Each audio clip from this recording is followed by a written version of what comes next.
بسم اللہ الرحمن الرحیم۔ السلام علیکم ورحمۃ اللہ وبرکاتہ۔ ناخن کاٹتے ہوئے یہ عمل کریں اور اپنی مصیبتوں کو دور کریں۔ عمل کرنے کا طریقہ کچھ اس طرح سے ہے کہ جمعہ کے دن ہاتھ پاؤں کے ناخن کاٹ کر اسے کسی سفید کاغذ یا ٹیشو میں رکھیں۔ ناخن اپنے سامنے رکھ کر ایک تسبیح انا للہ و انا الیہ راجعون کی پڑھیں۔ اول آخر 3 بار درود شریف لازمی پڑھیں۔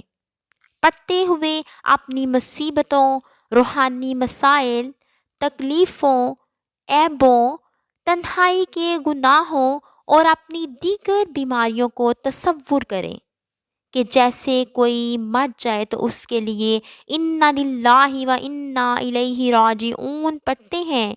اسی طرح یہ عمل کرتے ہوئے تصور کریں کہ یہ بیماری بھی مر گئی، یہ تکلیف بھی مر گئی، یہ عیب بھی مر گیا۔ پھر یہ کاغذ اٹھا کر کسی کیاری یا کسی جگہ مٹی میں دفن کر دیں۔ چند بار یہ عمل کرنے سے انشاءاللہ تعالی وہ بیماری، دکھ، عیب، تکلیف دور ہو جائے گا۔ اللہ تعالیٰ عمل کی توفیق عطا فرمائے۔ وظیفے سے مکمل فائدہ اور اثر پانے کے لیے اسے مکمل یقین سے کرنا بہت ہی زیادہ ضروری ہے۔ ویڈیو اچھی لگی ہو تو اسے لائک کریں، چینل پر نئے ہیں تو اسے سبسکرائب کریں۔